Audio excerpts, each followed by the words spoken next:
I have been looking forward to this panel for months. Every Comic-Con, there seems to be one moment that I really, really take home with me and I love. And there's a couple here, and they all involve this person.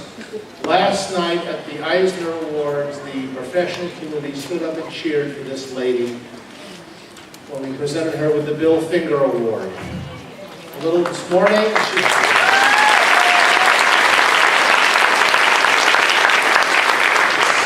save it for one big burst here, okay? And this morning we had her at the Quick Draw game, and 2,700 people leaped to their feet and cheered for her. And it took up like about 8 minutes of the game, because they were just clapping the whole time and things like that. And we love that too. One of the things that happens at this convention for years is that we honor people who never in the world, and then when they did their most famous work, thought it would endure and thought they would. You never thought that you would be in front of a room of people clapping because of that work you did. You never dreamed of that. Okay. So we give these people gave us wonderful work and characters we love and characters that the industry was built upon and that future stories were built upon. And this is one of the ways we pay people back. We thank them, we cheer them, we fly them out here and put them up in a good hotel and show our appreciation for them. I thought we were done doing that because we had run out of people who worked in comics in those eras. We just ran out. There was just nobody else we could do this to. And then we found this woman, and what a perfect person to give the Bill Finger Award to. Ladies and gentlemen, thank and welcome Ms. Joye Murchison Kelly.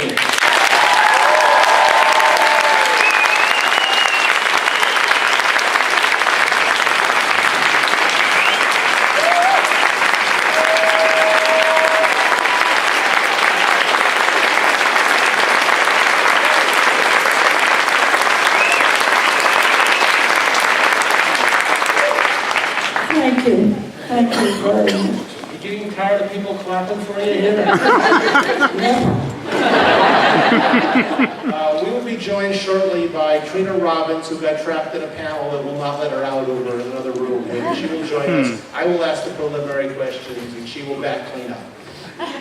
Joye, take us back to going to school. Now, you were 19 years old when you were going to college. Am I right here? Where did you grow up? Actually, when I went to college, I went to Middlebury College, and I just turned 17 and a half. Okay. Yeah. Now, at that point, where did you grow up? What city did you grow up in? Freeport, Long Island. Okay. Now, at that point, what did you want to do with your life? Did you have a career goal? Did you have a career goal? What did you want to do? Oh, actually, I want to be an actress. Really? Yes. Did you ever pursue it? No, I did a lot of acting in school, in high school,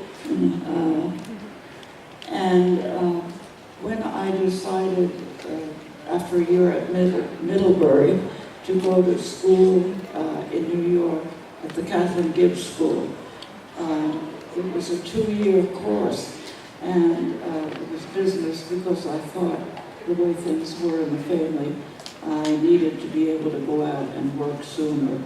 But at Middlebury, at Catherine Gibbs, I was able to kind of use what I wanted to be, and something in the acting field. And we had a book report on that one of the famous writers did on what happened in China when the Japanese came. And I described the scene of them looking up at the beautiful bird, which was an airplane. And when it landed, they were terrible people, taking them prisoner and raping and all this thing. And the way I gave the story, I looked at the people, and they were looking like students like this, you know. And so I figured, well, this is a form of acting. So anytime there was needed a speaker or something like that. You sent me a couple of photos of you from back then. You were gorgeous. You still are gorgeous, but you were just gorgeous at that age. And I don't know what happened. You could have pursued acting, and instead you went into, you thought that business would be more important for immediate income and such. Well, again, at the Catherine Gibbs School, I had a professor in the second year who taught psychology. I never had any conversation with him during the course, but I just absorbed it. You know, sometimes you have a teacher or a professor who is so wonderful in getting the points across. His psychology was so good for having a good life.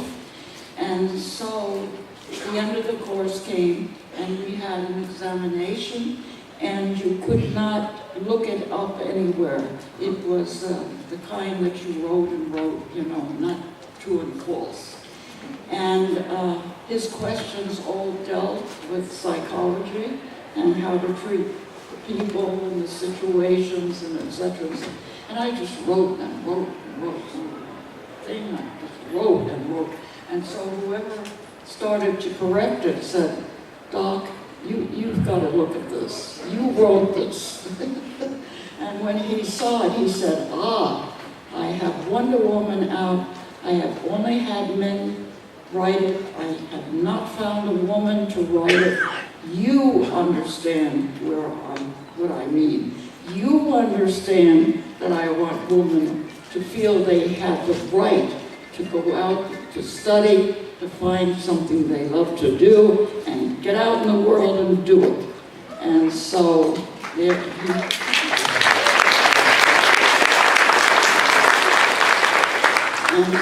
I was invited to the Harvard Club to meet him, and we had the conversation. He and his wife came to the Harvard Club in New York to interview me, and he said, "Joy, I would like to try you to write Wonder Woman. Are you willing to try?" And I said, "Yes, I am."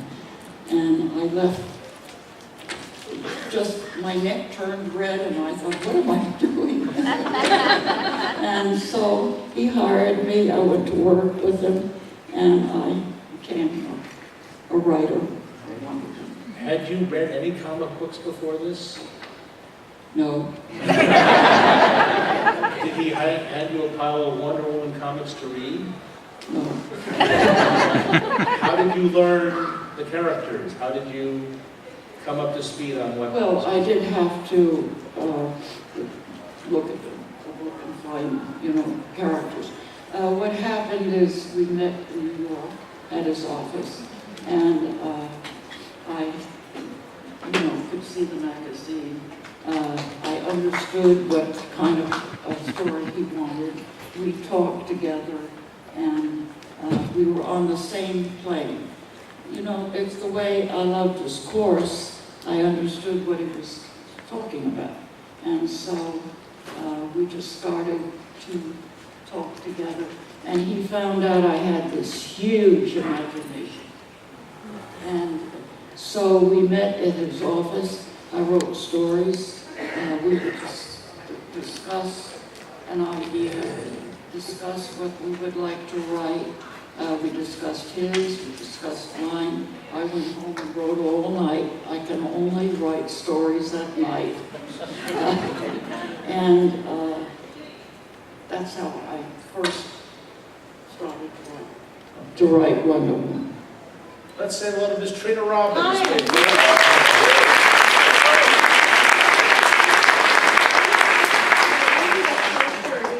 It was on the other side of the convention center.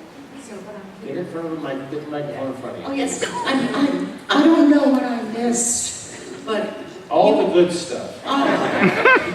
you had talked, Joy, about Marston's, his philosophy, I think. And that you agreed with it, that you guys really got along because you felt the same way. Do you think, can you just elaborate a little on his philosophy? Well, what I agreed with was the philosophy of the best way to be able to get along with people. Whether you're in business, or you're married, or you're together in any way that you want to be together, because men and women are not the same, thank God. And so you want to kind of hear it in a nutshell? Yes, please. I'll see how I can do here. Here is a very, very bad way to be able to relate to a human being, one human being to another. The very bad way is to use dominance and compliance. Because if you dominate somebody, there is no love in it. To dominate somebody is to make them go along with how you feel, but you're using a threat or physical threat, whether it's something that isn't physical, just mental threat. And you comply because you're afraid. You're afraid not to comply. Now, the other kind is inducement and submission. Inducement means that you have a reason behind what you're asking to do with the other person. You are not forcing yourself on the person. I'm not talking about seducement.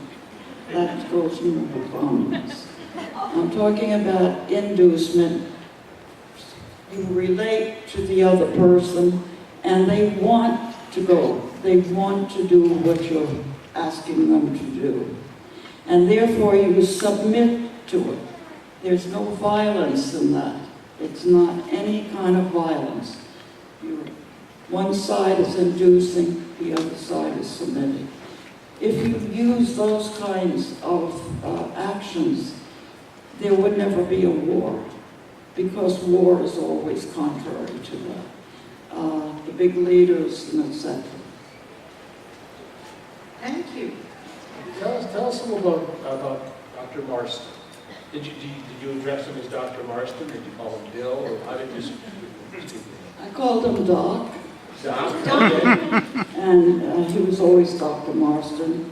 Do you want to know about what happened when he got pregnant? Yeah, well, we'll stay that for a minute. Let's talk about the healthy version of it. Okay. He was a very enterprising man. He did lots of different things. Yes, very, very brilliant, exceptionally brilliant. And enabled to be able to work with somebody like that is really challenging. I was a very good student, and he recognized my ability to think.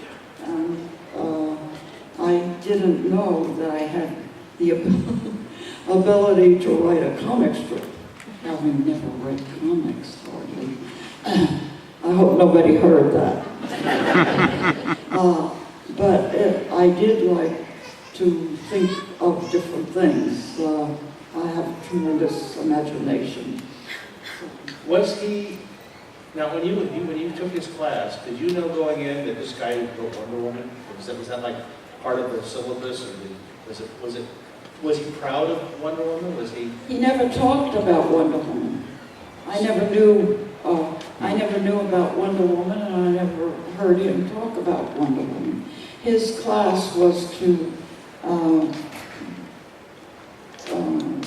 make the students understand how to relate properly in business, which also goes into your way of acting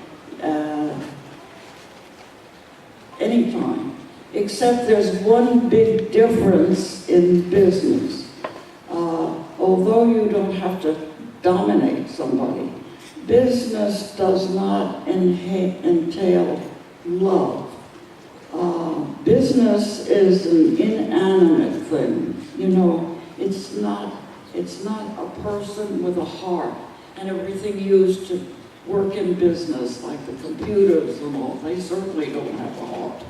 And so in business, you have to use a different type of working together. He never came out and really explained like the things that I've explained to you already. But he made a point that in business, it's your education, your training, and your ability to have a good work attitude.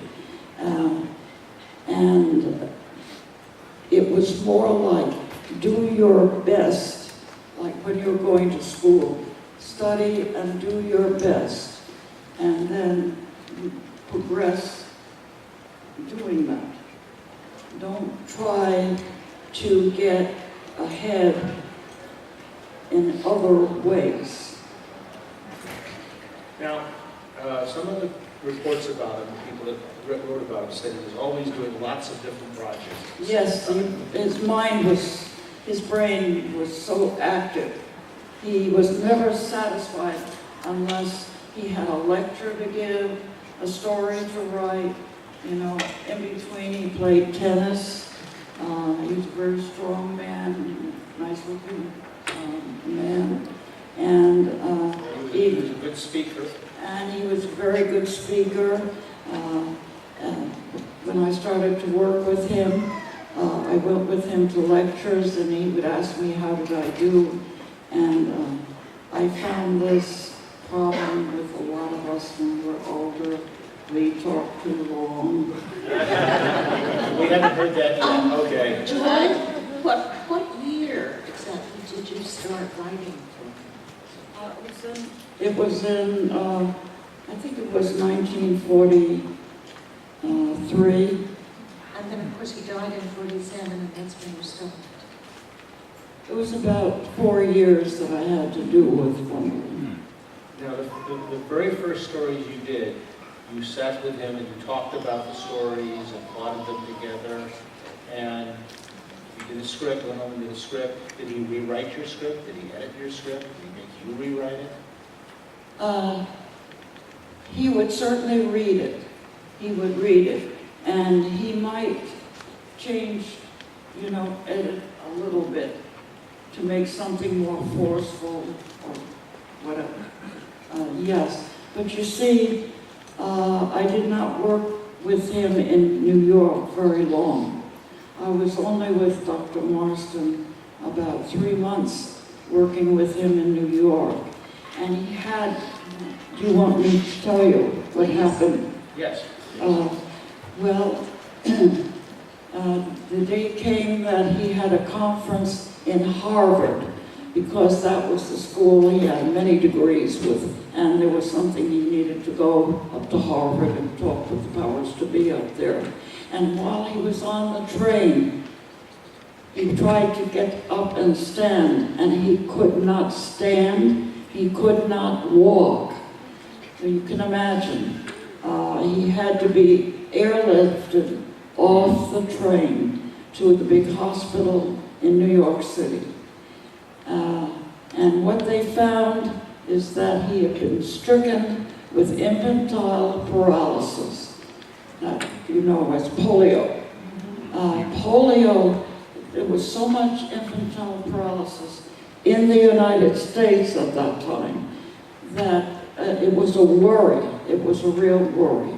And I visited him in the hospital, and being such a strong man and liking to do physical, you know, tennis and all kinds of things, to not be able to walk, he just literally almost lost his mind. He almost pulled the rings out of the top of the ceiling because he could not believe that he couldn't stand up. So after he was released from the hospital and he went to his home, and they made the home as well as they could for somebody who had to be in a wheelchair. And it was then that I no longer went every day into New York, but I had to commute from Long Island to New York, to Grand Central, and up to Harrison, and take a taxi to his home in where he lived in Wine, New York. And from then on, I would confer with him, do all the things we did in New York about talking about scripts and et cetera, and adventures and whatever. And then I would go back to my home and write, and go back up to Rye, and we would confer and type up the scripts later, and then go to the editor. And that's another thing. We couldn't just write what we wanted to write. Today, I wish we had a little bit more of that, what we had to go through. We had a panel of 10 people who were doctors and Pearl Buck. Pearl Buck was one of our people on the panel. We had 10 restrictions, and they were the kind that the editor said, I dare you to write a good story now. I dare you to be able to write a good story now. We had to do that. We could not show a corpse. We could not show somebody putting a knife in somebody shooting somebody, nothing against any race, any color, anything like that. There were 10 of these strict restrictions. And after we did our scripts, I took Marston's and mine, and an editor had to go through them to find out if we were doing a good story that would sell, and also did not go against any of those restrictions. Now, I didn't get in much trouble. However, Dr. Marston had to be cautioned and change a few things. And it was kind of a joke with the editor himself. So, Do you remember who the editor is? yes, Sheldon Mayer, and he was a wonderful, wonderful man. I'm sorry, can you tell us some of the things that Dr. Marston was cautioned about? Nothing really. He was serious. He wanted Wonder Woman. He used the word alluring. Yes. Alluring, which did not mean that anybody has to be a beauty queen, but they have to have a personality that is very pleasant, not aggressive looking, and also there was always a battle of the shorts. Marston went along with critique on what I just mentioned. He didn't want to really do anything like that. You guys just no comment. Anyway, it was over the shorts. Oh my goodness. One of the churches, the shorts are too short. We want the shorts longer. And Marston said, I don't want them to look like men's underwear. So the shorts were lengthened a little bit, but he would not go and make them as long as they wanted. The shorts had to stay, because he felt like the alluring was not very alluring when she looked like woman. All right, let's get back into the process here for a minute. So you would finish your script, and it would go, it would go to Sheldon Mayer, Yes. he would edit it. Well, first, Dr. Marston. Dr. Marston, you would go over the script Yeah. together, and then you would finalize the script, and you go to Sheldon, it would be submitted to Sheldon Mayer, Yes. and he personally would read it and Oh, edit yes. it, okay? And then he would maybe revise it a little to fit his He requirements. thought so, usually, Okay, now at that point, we would go to Harry Peter, the artist. yes, Now, you work with Harry Peter. yes. He's kind of a man of mystery to a lot of us. Well, by the time he was writing Wonder Woman, he was not a young man. It's hard to tell about Harry Peter how old he was, but he had a history of doing cartooning for a long while, and I don't know, where his work was done before I knew him.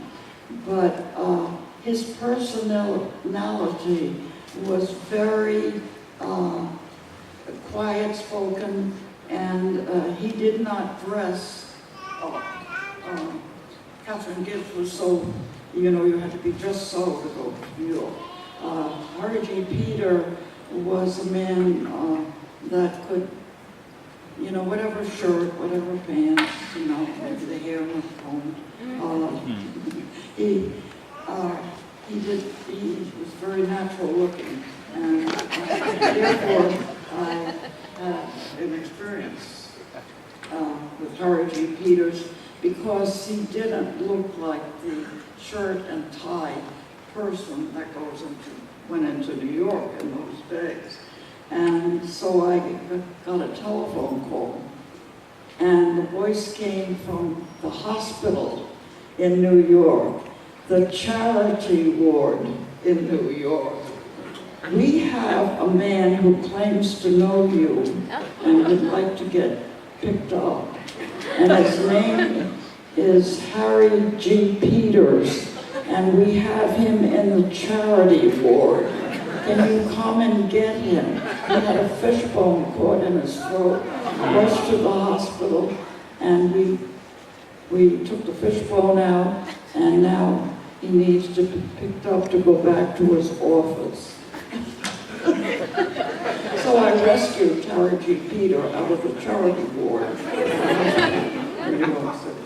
Now, did you pay a lot of attention to the artwork? Did you study the artwork? Did you get involved in making comments on the artwork? Part of well, actually, what happened with Dr. Marston is mentioned that he had polio, and so he no longer came into the office.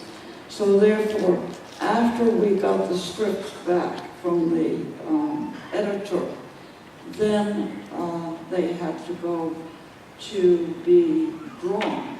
And there were big pieces of the drawing paper or board that they used, and they had to be paneled off, so the panels were the same as if you were working on one of the books. And so things had to fit into those panels. If you had Wonder Woman jumping out of something high, out of a building or something like that, it would have to be a double. That's taking up another one. So all this had to mathematically be drawn ahead of what you're going to put in. So they had to figure the whole thing first, knowing how to do the panels. My job was not that job. That was the artist's job. My job was to see the finish, that they had understood what Marston and I had written. It's something like somebody who is a stage director, and he directs where every chair will be in the scenery and all that. We had to write in a certain form that would tell them whether, how her expression should be, what she's going to be doing, who else is in the panel with her, what kind of furniture is it, where is she. Every single thing that he drew had to be done by what we said. And I had to make sure that that was done. So you would look at the artwork All of the this art condition, proofread it. and you might go to him and say, I think this panel is wrong, or I think this scene is wrong, somehow. Well, I would be very tactful.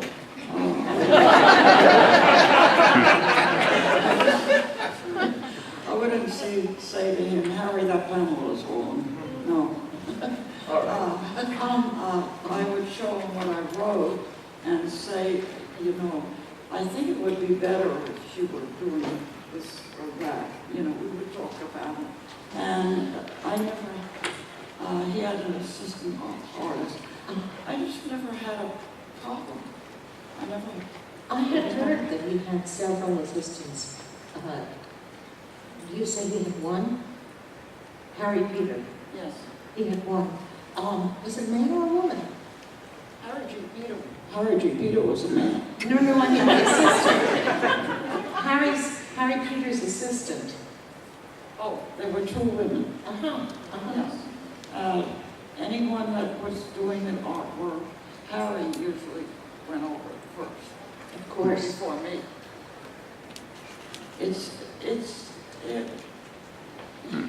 You know, it's not easy for an artist to always know. You may not make things clear, you know. You may think you did, but they have to understand. So everybody is patient with one another. We had great respect in that office for everyone who worked there. So we did not. We had a team of man and woman, the Robbins, who did Leroy lettering, because that's another thing. The lettering had to be done and placed where it should be placed. And I had to make sure that the conversation was correct, you know, that proofread the whole thing. Yeah. How much did the assistants do of the art? Harry Peter's assistants, how much art did they do? Was it just minor things? I think that most of the time Harry did a pencil quick thing. And I think that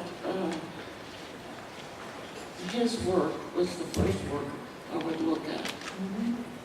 And then you have to look at the rest. And so would they do the inking or? Yes, they could do the inking. Most of the original sketching would be done by him.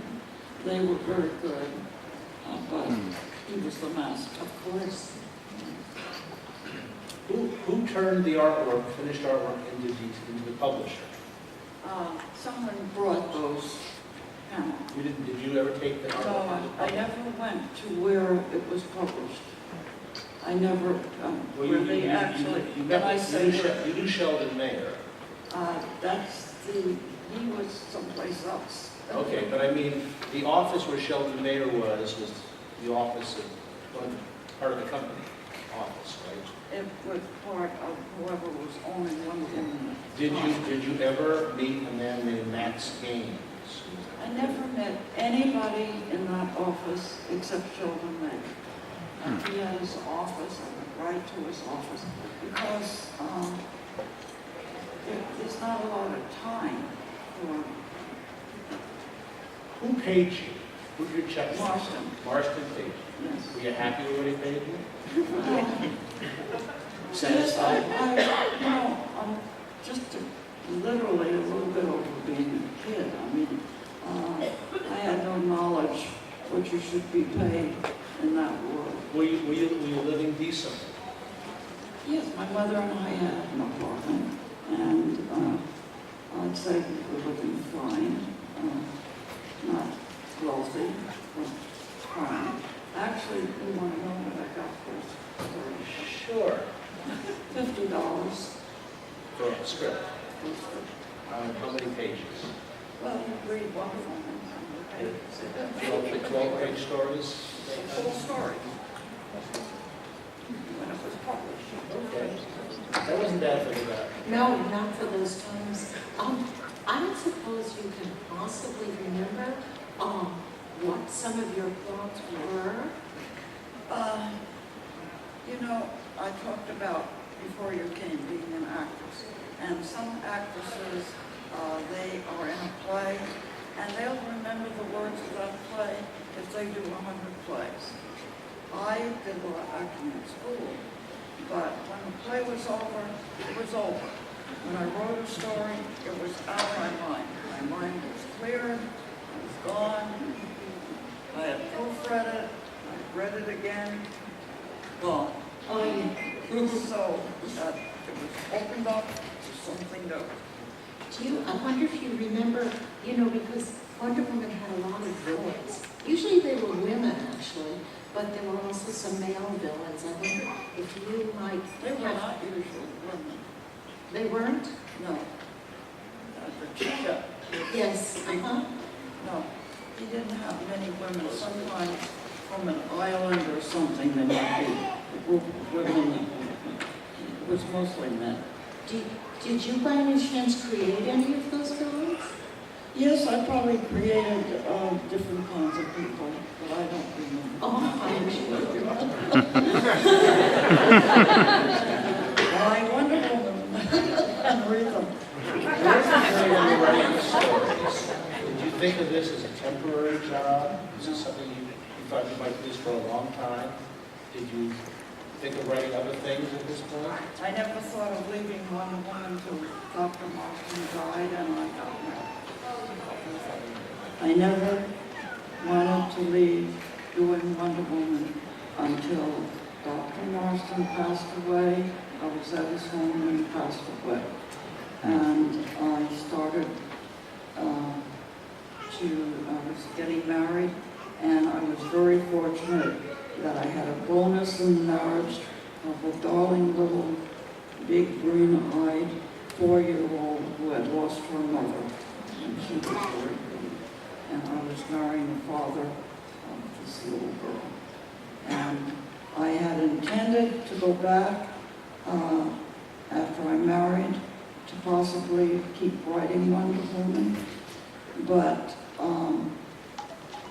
as a personal story, my mother-in-law lived next door to where the apartment was that we were going to live.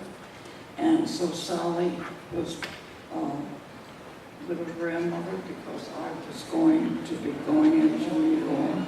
And I got all dressed up like you do when you went into New York. And I went to kiss her and say goodbye. And she was 4.5. And I had her sitting at the table with us, eating with us. Because I had a couple of weeks, off after I got married. And there she was. The mother-in-law, very Scottish, really preferred boys. And she had Sally in a high chair. And Sally took a look at me because she was very bright at that age. And tears were coming down her eyes. And she said to me, "Oh, Mommy, are you ever coming back?" Oh! I left there. I went into New York. I went into Sheldon Mayer's office. And he said, "Oh, Joy, ready to start?" I said, "No." He said, "What do you mean, no?" I said, "I'm resigning. I'm 3 months ahead of my stories. I have a little girl now. She wants her mother. She lost her birth mother when she was little. I cannot do it. I write all night. I cannot take care of a child who needs a mother. So I resign. Money is not my God." It just isn't.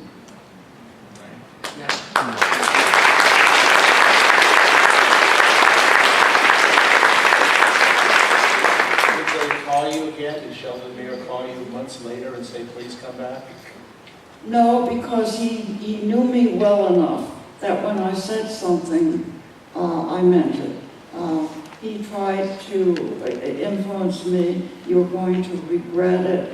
You may not feel the same about the child because you did this. And after I talked to him, I think he got the word that I had really made up my mind. You know, he stepped down as editor not long after that. Stop. I don't know. Marston had passed away. I had a new life. I'm not one to try to concentrate on too large things to work at. I'm not that clever to be doing this and that at the same time. When I write all night. It doesn't work with having a child, not when she's a little person that needs you. No, he never did that. He respected me too much. Did you continue to read the comic, the Wonder Woman comics, after you left? I'd rather not talk too much about that because I don't like to give opinions on somebody else.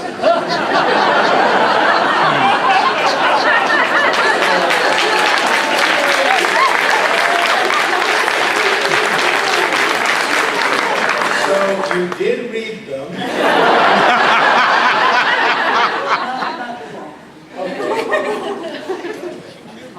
Did you follow Wonder Woman at all in later years? Did you watch the Wonder Woman TV show and whatnot? Not much. Okay. I really didn't follow Wonder Woman. I didn't even talk about that I had written Wonder Woman personally. I had all my stories because the office, we got along so well, and when I left, it was sad. I heard for years from people who worked in the office and the Marston family. But they influenced me before I even decided that I was, getting married and going to have another career, to have all the books that I wrote put in binders, those blue binders that you put things in. Those binders are now in the Smithsonian. My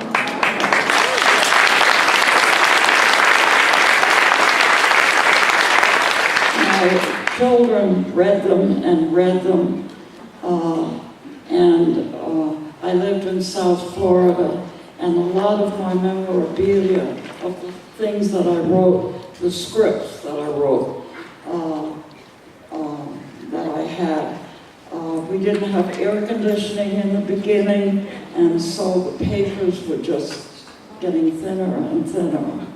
And so it happened in 1990 that this wonderful woman who is a professor at Harvard University called me and said she had researched and found me. And that was when I was 90 years old. From the time that I left Wonder Woman, except my closest friends and the children that read Wonder Woman stories, when they were young, those two books. I hadn't advertised it at all. So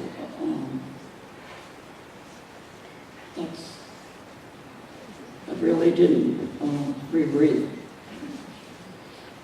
Well, how do you feel now looking back on having done that work? I mean, is it something that stands out as a major part of your life, or it's just those couple of years? I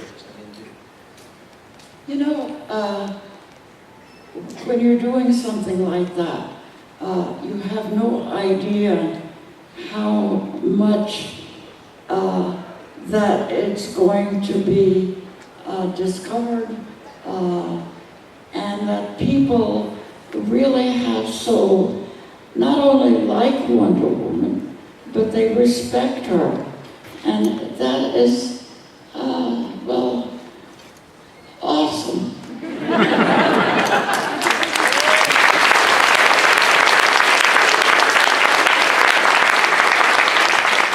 It's so awesome that when you're a teenager, that you could do something like that and make so many people happy, encourage the gals, make the men maybe understanding where they're coming from.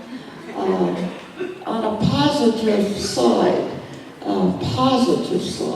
rather than negativism, which gains nothing.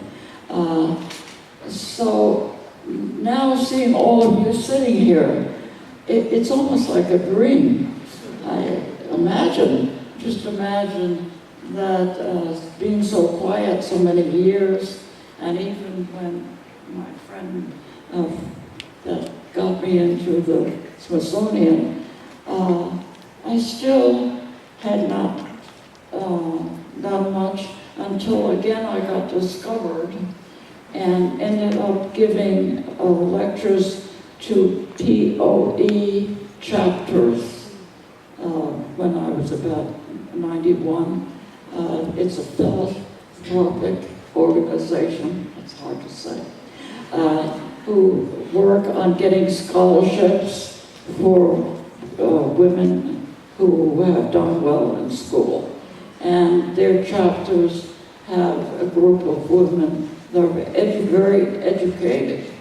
And through my daughter-in-law, who's in one of the chapters, Elizabeth Murchison, she contacted one. They just loved my lectures about Wonder Woman, and I went from chapter to chapter to chapter to chapter. That's how I can speak now. Now, you have this man, Jack, here. How long have you two been together? We've been together 16 wonderful years. Anyway, he's funny. Jack is amazing. I like Jack. We talked on the phone when you weren't around sometimes. He's a funny man. Well, I'm not leaving him here.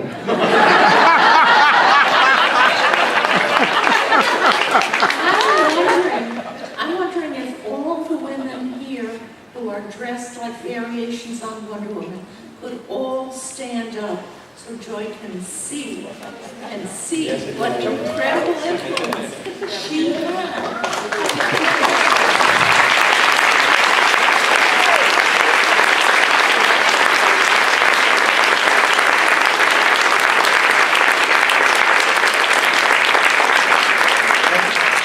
How long did you know Jack before you told him you had written Wonder Woman?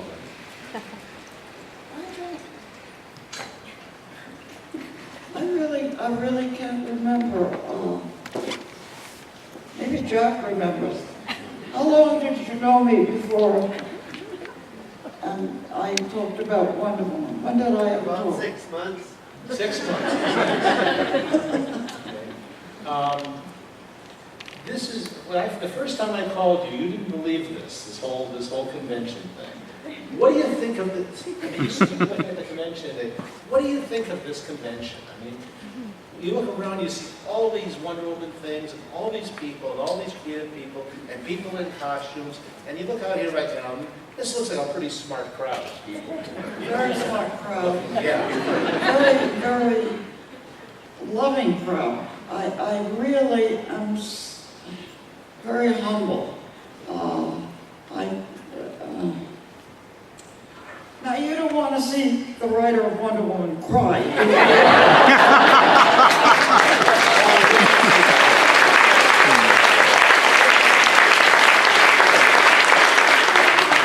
Well, this has been one of my favorite, I've done 8 zillion panels here. This is one of my favorite ones.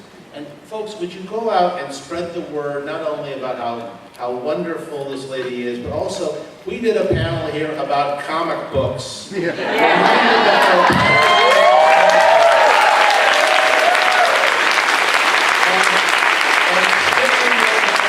This room is full. They turned some people away, I think, outside. Joy is going to be going over to the sales pavilion. Mark, you kind of take over the conversation. Oh, I'm sorry. That's what happens when I get here on time. I have been noticing your beautiful jewelry. So I want to give you, if I can get it off my arm, I want to give you my Wonder Woman bracelet.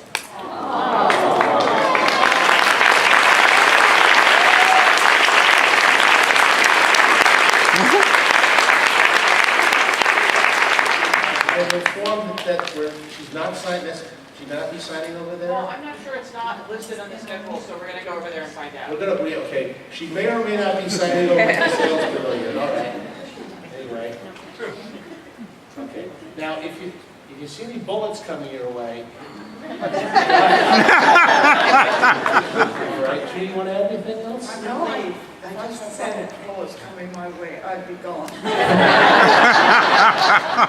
add anything, Trina? No, I'm thrilled to have met you. I'm thrilled to and I'm crying too. Aren't we all thrilled that this woman came out here?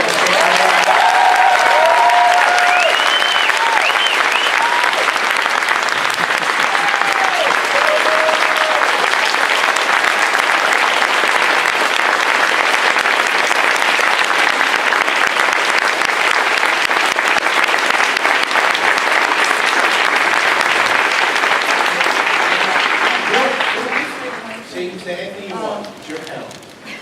All this has gone on. I can hardly walk on the ground. I'm going to cancel my airline. Just fly home. I really want to thank everyone here and spread the word on others that I've talked before that I never, ever, in my 94 years, ever expected to have so many wonderful people. Well, you know the rest.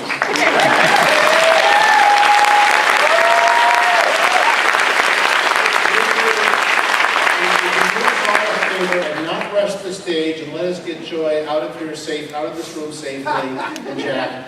And I don't know, we don't know where they're going right now, but Howard Go in and find what? out. Paradise Island? Well, Jack can't go to Paradise Island.